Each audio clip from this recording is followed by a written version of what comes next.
Hello and welcome back to the Busby Way Podcast. We are living off the hotspot here. My Wi-Fi is absolutely terrible at uni. So if I cut out at any point in this podcast, I'm holding my hands up and apologising now before it actually happens. How are we both? I'm with Liam and Chris, per usual. How are you both? You all right? Yeah, good, mate. Touch wood, thriving internet. Yeah, so far so good. What about yourself, Liam? You all right? Yeah, good. As you saw before, I had sort of lighting problems before getting coming on. I'm going to say this is probably the most makeshift episode we've done yet. Probably is the most makeshift episode. We'll make it work. We're getting this out, and we're really excited to talk about this week's games. We've very rarely done the double. We haven't really in a row, but we did the opposite this week. We did 2 losses in a row. I think it's probably the first time. We lost to West Ham midweek, and then Villa at the weekend. We'll talk about the West Ham one first because we'll save the main event for the Villa one. But the West Ham one, he went weak. Did Ollie? He played a weakened squad. He didn't have a full strength out, which he probably should have done because he needs to win a cup. What do you think to that, Chris? Did you think he probably went a bit too weak to start with? Yeah, I think obviously you got to say West Ham did the same thing, didn't they? They rested the first team. I think they made 10 changes. We made 11, which, that's the League Cup look for you, isn't it? It's one of those, if you rest your players and you win, it's fine, happy days. But if you rest your players and you don't win, questions have got to be asked. It's that age-old debate, isn't it? Do you start strong and take off, or bring on to rescue it? But then, if you're doing that, why wasn't Ronaldo on the bench, for example? That's the thing. That I think if I'd have seen Bruno and Ronaldo on the bench, then I'd have been like, okay, yeah, fair enough. Throw them on last half hour so we can get that goal, because we had a lot of time to get the goal that we needed. Great chances, but nothing clear cut. And like with all the talk about United having a strong squad, I think midweek might have disproved it slightly, because it's a strong squad when you've got the core 7 or 8 playing. I think if you were down to your bare bones and that was the team you're having to play, it's not the same.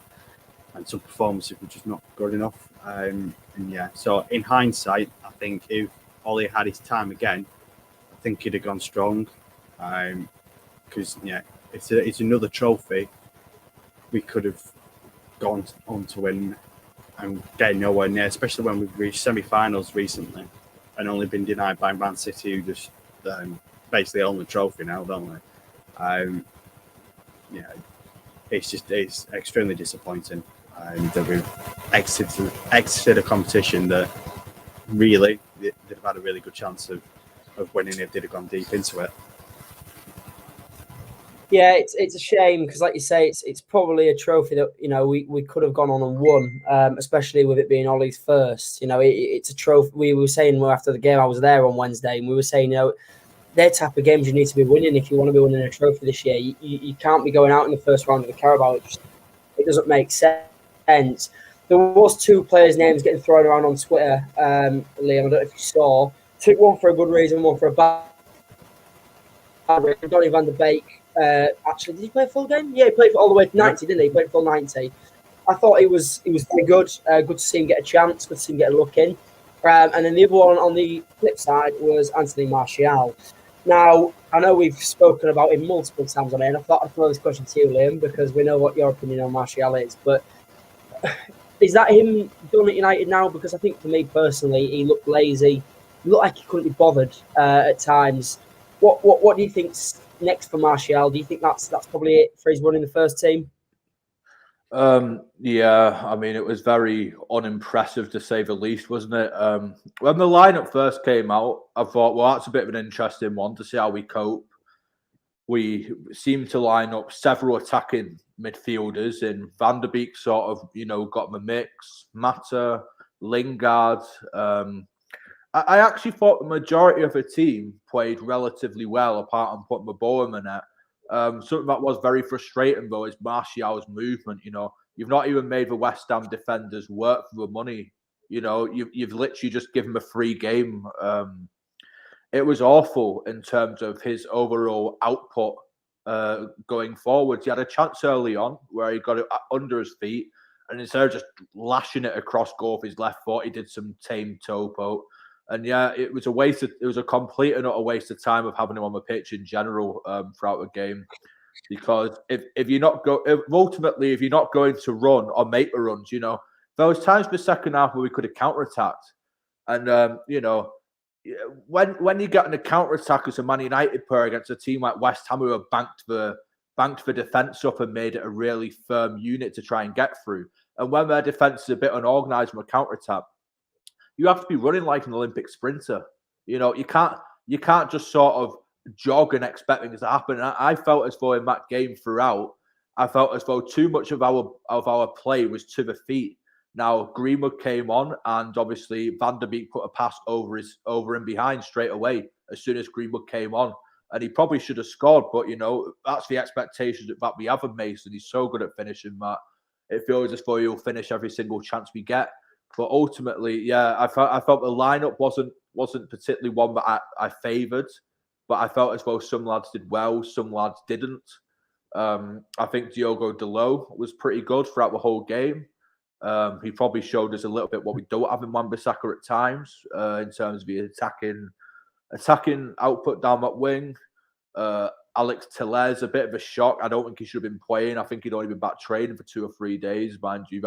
That's what he says on social media, so take it out with a pinch of salt. But, he got done badly for Ryan Fredericks when Ryan Fredericks squared it across to Lanzini.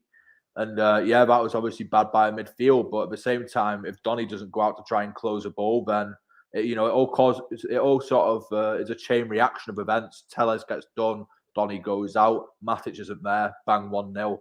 And, in the end, we actually, we might have had a lot of shots, but a lot of them were a bit long range because of, again, lack of movement and lack of anything in the penalty area. I think it's an issue that I've noted for a long time now, is that when we seem to play against low blocks, I think one reason why we're not particularly good at it is because we don't have enough players committing to runs in the penalty area. So when the ball goes out wide, it's like, aim for Martial, or there's going to be maybe 1 or 2 loitering a little bit close. But, I just think him going back to the good old days of, Scholes, and you get a winger in at a back post, you'd have 2 strikers in there, and, you'd try and overload it. But we just didn't seem to quite have it. And in all due respect, it was 90 minutes of my life wasted. But, frustrating one. I mean, you go to support your team at the end of the day, regardless of win, lose, draw. But we give away a cheap goal. We couldn't get it back. They could have ultimately made it 2 or 3 on the counter attack. Yarmolenko went down. Dean Henderson hit the post. I thought Van der Beek was actually one of the standout performers in the game. Obviously people say about the goal being his fault. Well, something he's started once in how many, can't remember the last time he started a game before that one. So it was actually, I thought his overall performance was good. And I personally felt as though it warranted a place in the team against Aston Villa. I actually thought the midfield duo of Matic and Van der Beek it looked a lot better and a lot more fluid on the ball than McTominay and Fred, just because they're both technically better players. And, I think some of the lads out there proved themselves on Wednesday. I think Eric Bailly showed specifically why he doesn't get a game. I think Lindelof is all right, but, these are, the thing is with Bailly is, if there's some of those rumours about him wanting a sure game time in his contract, well, if you've got to produce that on a weekly basis, don't bother. There was once where he got sort of cornered in, and he tried to low up pass and swim it round the corner, and he put West Ham in 1-on-1. And, he got caught on the halfway line trying to run through their midfield with the ball. And, it's just a Lindelof and Bailly. I think Lindelof's the one that I trust more out of the pair. And even then, not particularly most assured defender sometimes, although he does have his good games. So, yeah, I mean, the midfield, I actually thought I couldn't pick a bad player out of that midfield. I actually thought they all did well, and I thought Mata was unlucky to be subbed. Telles for Elanga didn't make much sense. I would have probably just stuck Elanga on and put him in the mix, because obviously he's a big lad. He's shown last season away at Wolves on the last day to score a good header. So anything would have been more useful with Martial up front on Wednesday night. And I don't know whether it's confidence. It's got to be confidence, because we've seen his ability. And obviously he just doesn't have the tactical nous of a attacking prowess to sniff a chance out of the box when the ball's coming in. And you know, what can you do when you're playing with 10 men effectively, like we were all game with him up front? Greenwood came on and lit the place up. Martial jogged, he soaked, didn't play well, and you just think, is that it? If that's it, then so be it. I couldn't care less. You know, if that's the way it's going to be, you know, I'd rather have someone up front who looked more bothered. And you know, I thought if Cavani maybe played up front, we might have stood a chance of winning, because we would have at least worked their defence. But you know, just a frustrating game all round. Yeah, I agree, and I think you said there about Martial and his confidence. I don't think it's a confidence thing. I think it's an attitude thing. I think, you know, when you've got a young player who came through at United he had ability. You know, we saw it in the first few games.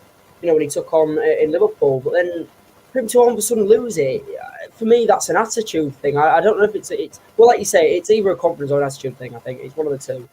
And I think the fact that he doesn't run, I think that's probably leads it down to being an attitude thing. But yeah, like you say as well, Van der Beek, I think he probably did warrant to start in that Villa game. You're right there, Liam, to be honest with you, because again, he's persisting with Fred, and Fred to me in that Villa game was awful. You know, because as much as I don't really want to talk about that Villa game, we're probably gonna have to at some point, so we may as well do it now. I'll just go broad, Chris. What did you make of it? Because I think for me it was just there didn't seem to be a game plan. They had a plan A and they didn't seem to have a plan B. And obviously, yeah, they were unlucky at the end with a penalty situation. But throughout the game, I think Villa probably looked the better team. So I mean, yeah, what did you make of it in general, Chris? Yeah, I think all you need to do is watch the match of the day highlights, and I think you get a good gist of the game. In fact, that Villa had the best chances to score. Matt Targett misses a sitter, and you know, that should be 1-0 there and then. There was the Ollie Watkins one where there was the mix-up between Maguire and De Gea. That's a clear-cut chance.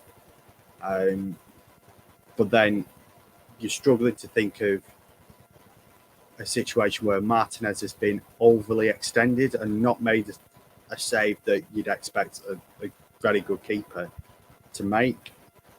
And that's the thing, you know, like you said, Villa had the best chances to score the goals. There was a corner where I think it was the other centre half, might have been Mings, who got free and headed over when he should score. Didn't learn from that. House scores and scores late on. Good header from the lads. Yeah, I think, and I mean, to be honest, I'm probably in the minority, but I think it was an extremely harsh penalty anyway that was given to United. It was one of those where Cavani gets a little flick on him. He's 3 yards away and his arms by his sides. I mean, I'd have been fuming if that had been given the other way. So, in that respect, I agree. But the only thing about it is it probably would have fallen to Pogba's feet. And I think that's the only why it didn't get overturned. I think that's the reason it went ahead. And obviously, you know, what was it 22 times out of 23? Bruno scores that penalty. So yeah, it's one of those. I think if he'd have got a point, I think it'd have been, you know, looking at the other results, it'd have been a very good point, really. But yeah, it feels like a missed opportunity all in all because of the other results. You know, we saw Chelsea lose to Manchester City, and obviously City had already been a few points behind. Liverpool dropping points at Brentford. In my eyes, lucky to come away with a point there as well. Yeah, it's just that it's continued frustration, and the fact that it's 2 games without scoring a goal when they've had a lot of possession, a lot of territory, and half chances without the clear-cut ones. That was a worry, because if you literally just watch the match of the day highlights, you genuinely wouldn't have known Ronaldo was playing, because from watching them, I don't recall him having a sight of goal really. You could see his movement, but there was never the ball into him. They weren't finding that pass, and when that's happening, and I always thought Ronaldo would be the one to bail us out if we got the ball to him, but you've got to get the ball to him, and we weren't able to do that, and that's a worry. And when you look at the games to come in Villarreal and Everton, Villarreal, we know exactly what to expect from them. That's going to be tough. Everton will probably defend well with Rafa Benitez team. They've got to score goals in those games. And the last two games have made me think, is that problem of teams sitting in and there's not being able to break them down? That is still quite evident for me at the moment, which is a little bit worrying. We'll just see how it goes. Yeah, I agree. I think when the team we saw it a lot last year before Bruno came, not last year, so before when Bruno came in, we struggled to about 5 years. Yeah, we struggle to break teams down when they sit in blocks, in front of our attack. But we'll talk about the penalty situation quickly, because obviously Bruno did take the penalty, and there was a lot of people now saying on social media Ronaldo should have taken it, which is easy to say once Bruno has missed one. If he'd have scored it, no one would have said anything. But I'll ask you, Liam, what do you think to the penalty situation? Because now does Ronaldo take the next one? Because I think for me, he does. I think that Bruno's missed. I think the only right thing to do is give it to Ronaldo. Or does Bruno perhaps keep it? Because Bruno's record is still exceptional, even though he did miss the last one. And then I'll also ask you as well, do you think the pressure got of having almost Ronaldo looking over his shoulder and the pressure of the last minute and stuff? Do you think that got to him slightly? Right. Okay. So personally, maybe in a minority here, Bruno stays on penalties for me. Purely because of his record and because, he usually scores them. He's took an awful lot of penalties, and to score even 23 out of 25 is a good effort, really good record. Although, Cristiano, he's if you ever wanted someone else to step in as a penalty taker, the best you could ever get, pretty much. But it's an odd one. I partially feel, I feel bad for Bruno because he almost came out and apologized afterwards. I think he was saying like, "Oh, I'll always give my best for the team. I'll always step up and be courageous." I know that maybe him and a lot of the players on Saturday didn't have a great game, but at the end of the day, if you remember the dire situation the club was pre-Bruno Fernandes, he gave us the hope and belief that one day we might eventually reach the summit again with his performances and his character and his desire and his passion, and overall his quality. He's really been a charismatic, and he's been a bit of a catalyst for us to move forward in the last couple of years as a club, where maybe perhaps we lacked a little bit of identity pre-Ollie, and then obviously with our squad lacking quality throughout Ollie's first full season as manager. I think maybe pressure did get to him a little bit. I don't know. It was an unusual technique. Doesn't usually smash it. He occasionally does hit it quite hard, but he usually goes for his hop, skip, and jump, which is what I was half expecting. It's been a very effective strategy for him, the hop, skip, and the jump. So, but yeah, it was a frustrating one, because obviously, if you're not going to win the game, the next best thing is to get a point. So, when you get the chance to get a point, you take it and you just say, right, off day, stick it on the board. We only know, because the thing is with draws, especially in the Premier League, and especially the way it will be this season with teams like us, Chelsea, Liverpool, and City all looking good. You only know where the draws are going to take you by the end of the season, effectively, with the extra points that you get. So it was sort of important for us to get a point, even though, it's a game that we should be winning. I was just completely off about Saturday's game. I mean, their goal, strictly speaking, should have been ruled out for offside on the basis of the Leicester-Brighton game, because Watkins pins De Gea which is impeding him in an offside position, strictly speaking.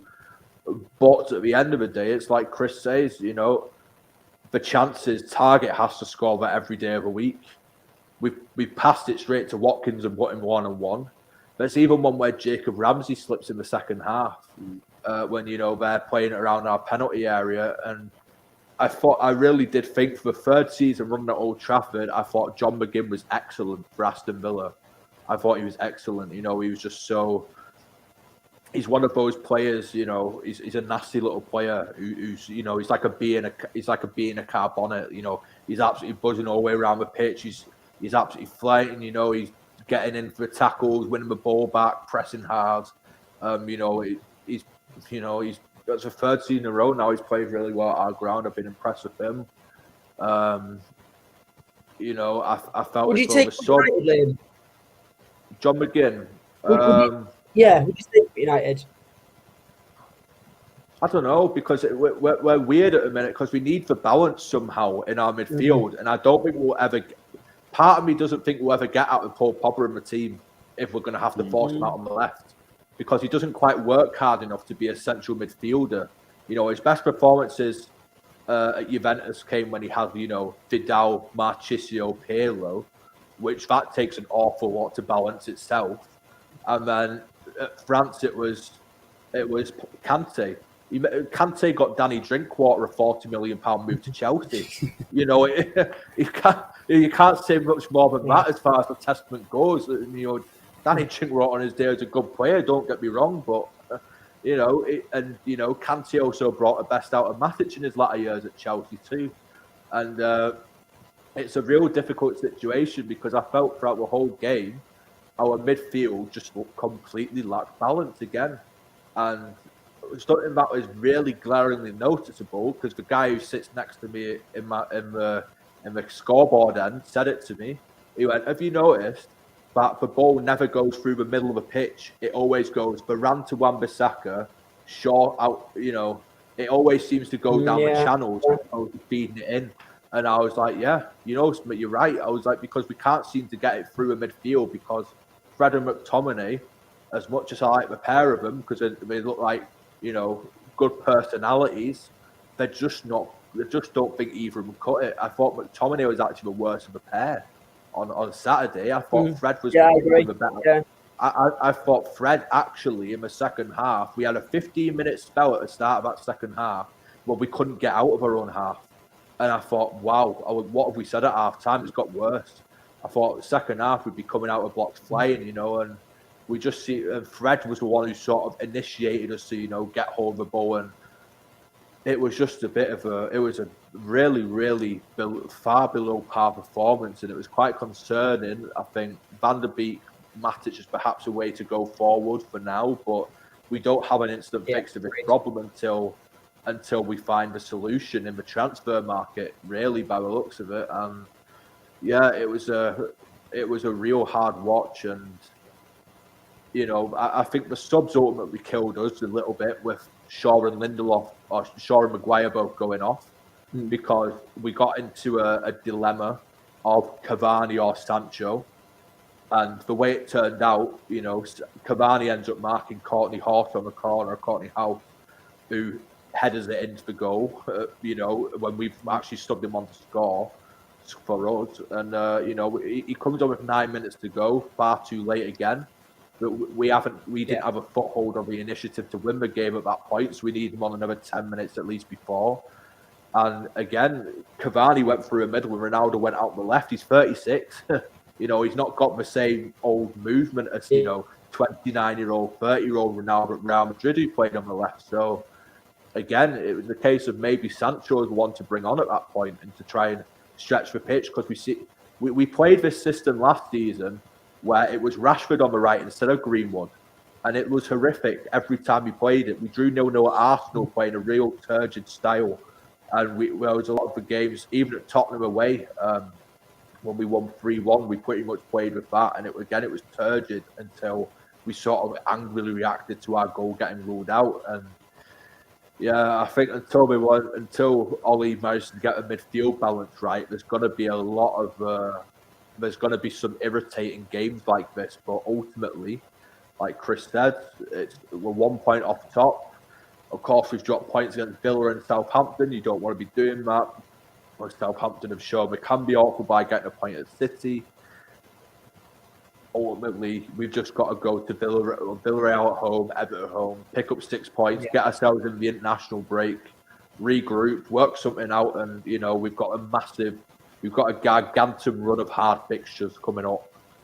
So we have to be ready for that. And often when Ollie's most under pressure, we perform. Let's hope he can do it again. Well, you see there with pressure on Ollie, and I think now it's starting to mount. I saw a lot of people on social media now slowly starting to doubt Ollie, and I think after Villa, I've always been Ollie in, but I think I looked at that game and started to think, is he slightly out of his depth? Do you think he's managing on borrowed time, Chris? Do you think potentially? I'm not going to say Ollie's a bad manager because he's not. Because you look at from where we've come from Rodgers and Mourinho, but do you think he is perhaps out of his depth now? I think it's one of those where we always get to a point where it feels like a big week. This feels like a big week because of the fact that I think it's 3 defeats in 4 now. And if that was to become 2 more defeats coming up now, it would be a case of playing catch up in the Champions League,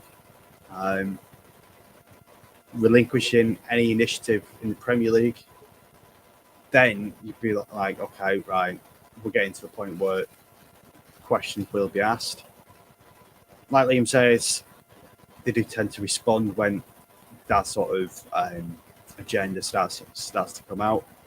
I think the biggest sort of thing that would potentially sway me that way was midweek. The fact that you need to win a trophy, go strong. Frankly, I would have, if we would have won in midweek but lost to Villa, I think this conversation we're having right now probably wouldn't be happening because we've got, okay, right, fair enough, you're allowed one bad game. It's the fact that we've gone out of a cup competition at the first stage and one that realistically most teams don't fancy until they get to the quarters and semi-finals. Liverpool made changes, Arsenal made changes, Chelsea made changes, City made changes, or City play Wickham. That's a different kettle of fish. But when you've got a West Ham side or tricky customers, it feels like a missed opportunity that cup defeat. And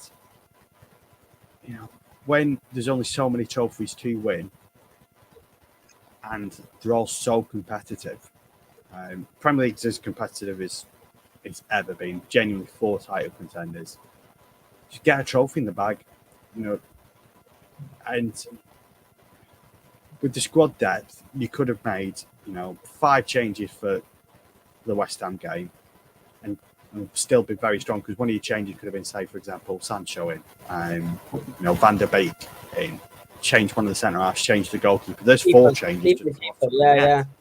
Yeah. So there was no need to make 11, and I think that's the thing I question, because it was a massive opportunity to have a run in the competition. We've done it before. We got to semi-finals, like I said earlier, and got beat by City. You get a good draw in the next round. You make a couple of changes when you play Preston or whatever, but not when you're playing West Ham and you make that many changes. It just, that it's those sort of decisions that might, see me swear. I'm still of the opinion that I don't think there's anybody really out there who could do a better job right now. And I think Ollie's justifying the faith that's been put in, because they've got better year in, year out since being there. We've seen the progression. It's just this year is a big one. He's got to win something this year, or at least come very, very close to the title. Like last day sort of stuff. You get pipped on last day, you can go, fair enough, it's close. It's if we just get nowhere near big trophies again, or bottle finals, because it's those big games now. You know, we're going to be talking about Villarreal. That game still haunts us. Again, I think if he'd have won that final, these conversations wouldn't be happening at this stage. So yeah, it's an evolving situation, and like that, I genuinely think it's a case of right now. I don't think there's anybody that's screaming. There should be, yeah, we can get him in tomorrow and he'll do a better job. I genuinely don't think there's anybody available who, other than what, like a Zidane. But I'm of the opinion you can win anything in La Liga if you have the best team. You know, and it's like the only thing about that though is he won Champions Leagues as well. He did win Champions Leagues, but he didn't win 3 Champions Leagues. Well, I mean that I could win Champions League with that team he had. Well, yeah. I suppose. When there's a real lack of managers, isn't there? There's a real lack of managers. Like this hand tag Ajax. Yeah, Rodgers. Like the only other one I like is Nagelsmann at Bayern.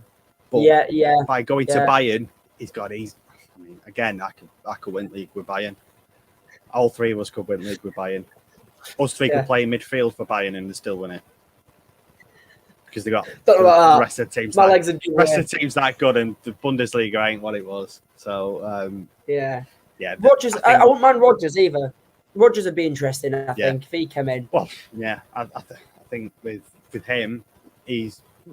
The other thing, not for Liam. No chance. I think he's one of those. I think he's always good at getting sort of the next level clubs to challenge that level. Whether I like the way he plays football, but again, is he an upgrade on Ollie? No, they're very similar. I would put them sort of similar level. Honestly, you know, if you was going to gamble on somebody, you go for a recently retired pro. Or I'd seen something that was not again saying Ronaldo player manager. Shorter odds than a few weeks ago. Absolutely not. But imagine that. I mean, he basically did the job on was it the Young Boys game? He was fancying it, wasn't he? But apparently odds on that are tumbling. But that would be the craziest option. So I don't know what first shout that's come from Lindelof at CDM. Both up the worst shouts that we've heard in a long while. Yeah. That's Twitter for you, isn't it? Massively. I feel as though. In terms of. Go on. Oh, right. Okay. Right. I feel as though I feel as though Ollie's taken us into a really good direction, and I think when he first came into the club, we tried and tested Moyes, a hard-working, proven Premier League manager. And people can say what about Moyes, but he was excellent at Everton. He took them from relegation candidates around Walter Smith's time. And then, they were unlimited budget. He didn't sign a player for money for about 3 years, I think it was. And they're always hitting the top 6. He was good at his signs with Cahill, Arteta. Could always get the astute signings. And Fellaini obviously was one that he brought with us. And, he was always good at Everton, and then we went for Van Gaal. He had a great record. Unfortunately, in the 90s, when he came to us, it was a bit shaky in the noughties, and then when he came with us, it was dire for most of it. I think we scored 49 goals in his last season with us, 49 league goals, and it was struggling to score more than 1 goal a game. It was a horrendous, eye-gouging watch. And then we got Jose Mourinho, won everywhere he's been. Whoever wanted to break him.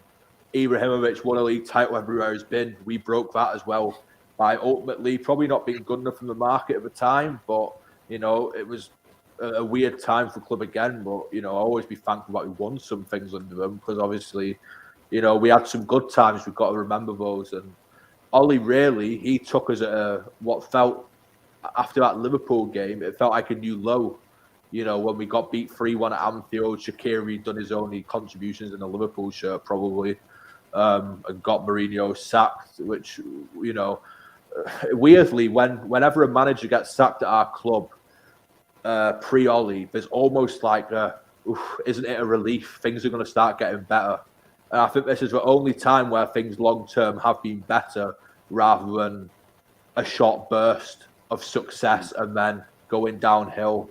And I think what Ollie has reinstalled, the culture of the club and the playing staff, there's been a revamping attitude. And I think ultimately he's excelled in his role. I think we've seen the best of the club since he came back. But obviously, we just don't have a trophy to show for it. And I think the only way these players will still have the same issue if a new manager comes in. They've got to get over the line. It is sort of on them as well. They have to get over the line themselves because the manager isn't going to kick it in the net for them like Wayne Rooney did with his son Kai or whatever on the last day. On that Twitter video, he's not going to kick it in the net for them. So ultimately, these players under any manager are going to have to get over the line. And you look at other sports, a bit of a wayward one. It took Michael Schumacher 5 years to win a world drivers title at Ferrari.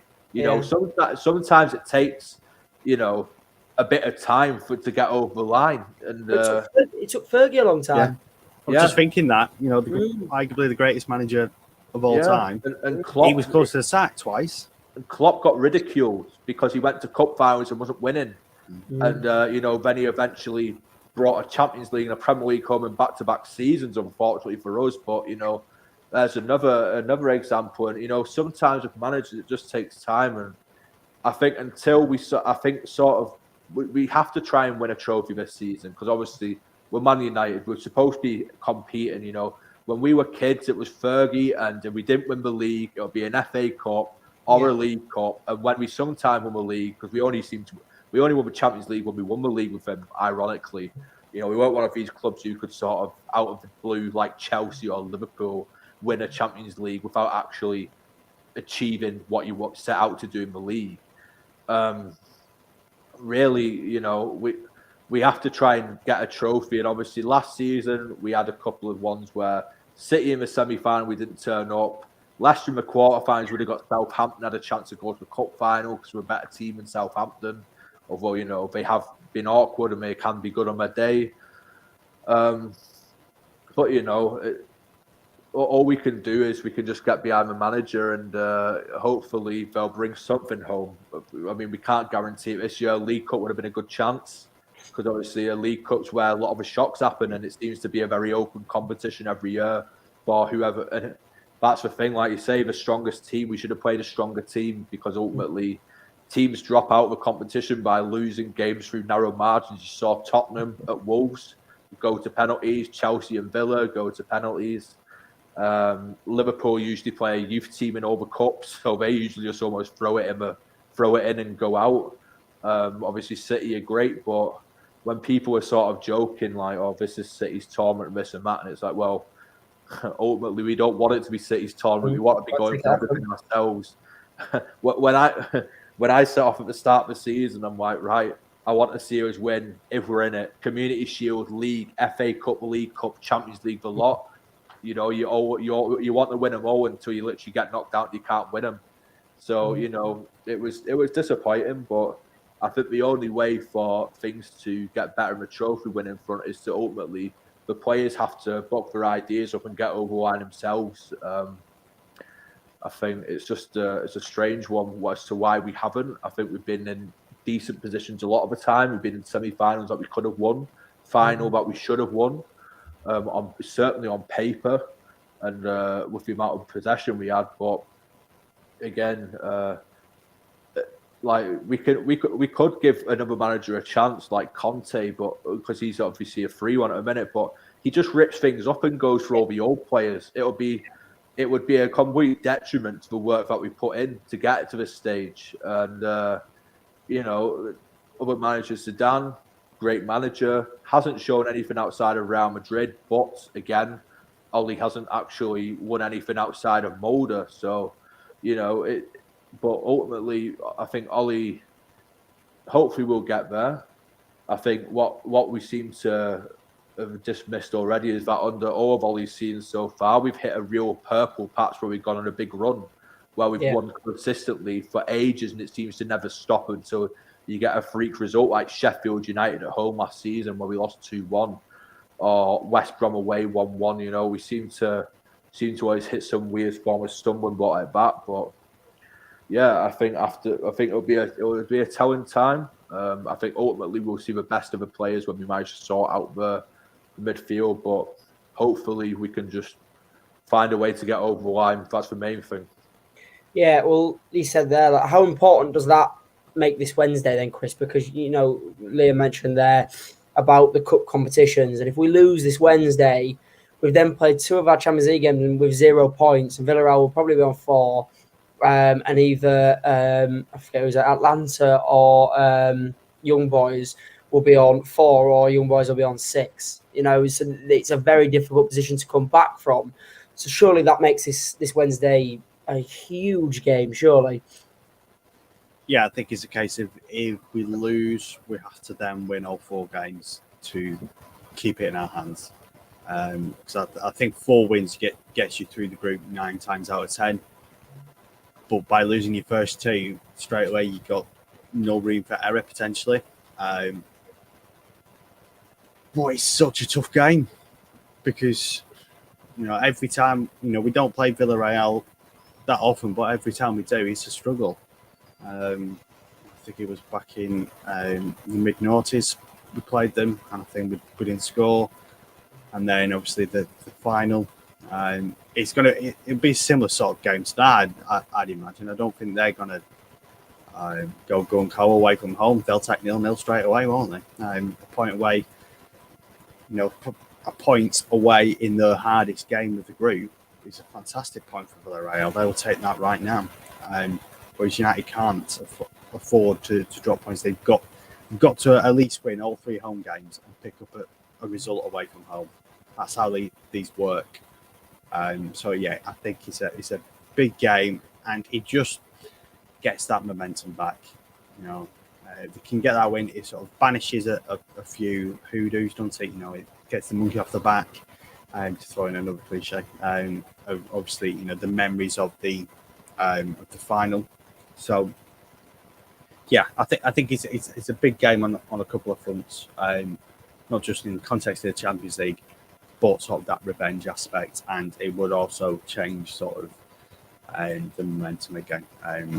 You know, because like I think it's 3 defeats in 4. We've got to get on, you know, a run. We want to get, you know, 2 wins this week to go into the international break. All of a sudden, you know, we're on an upward curve again. So, yeah, it's important to tick over and get a win now. Without a doubt. And I think, you know, coming up after that, we've got Everton. And I think that's, if I'm right in saying, that's the last one before the really tough running we have, which is really important for momentum because Everton, you know, Benitez's Everton side, they're no mugs. You know, they'll be a good side. All right, yeah, they got bulldozed by Villa, but I think that was a freak result. I think last weekend, it's the early kickoff again on next Saturday. Are you confident for it, Liam? Yeah, because you know, obviously if you know about the early kickoffs, you should never go near them. And we played Villa in the early kickoff this weekend, and we know how that ended up. So, you know, are you hopeful for next Saturday? Yeah.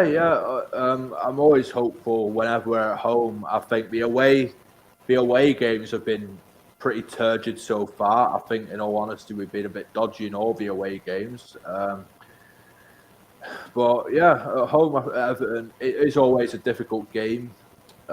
We obviously give away a bad result last season with a bad goal at the end, with a couple of bad goals when we drew 3-3. Because I think we conceded twice quick fire against them. Hopefully that won't happen now. We've got Varane at the back, who seems to be one of our more assured players. Yeah, I think, when was the last time we'd have beaten been? Mourinho's 18-19 at home? 2-0, I think it was. Or 2-1. We conceded late penalties, obviously. I think it was Eric Bayer, someone floored someone in the penalty area. Or it's Smallwin. Smallwin, I think it was, yeah. Absolutely floored one of our players in the penalty area. Yeah, you know, Everton is always a tough game. These are the sort of games where if you want to achieve, you have to win, ultimately. If you want to achieve to go forward, because they'll never give anyone an easy time. And Rafael Benitez, I mean, obviously he's got his Liverpool connections and that, but in all due respect, awkward manager. sets his teams up well, really, really compact and really sort of, organised, I'd say is the best word for them. And they have shown some good qualities this season with the additions of Townsend and Damari Gray. Obviously, I don't know who's up front for them this weekend. Could be Rondon, because I think Calvert-Lewin and Richarlison have maybe been struggling or something with injuries or knocks. But, it will be a tough game. I fully expect them to always go fight at back, because that seems to have been something that's troubled us in the last few times when we played West Ham, home and away, Newcastle. We didn't actually seem to create too much against Newcastle at home. Obviously, Ronaldo has scored two good goals on his behalf, but where he's followed in a shot, and again where he's motored away from Jamal Lascelles and hammered a shot through a goalie's legs. Then it was a Bruno Fernandes screamer that sort of opened the game up for us and sealed it. And obviously Villa played fire back. I wouldn't be surprised to see him go fire back. They used it last season under Ancelotti. It's going to be a tough game, but if we do want to achieve, like I said, then we have to win. And something that I think will be a big boost for us, especially the Villarreal game, which is also a must-win.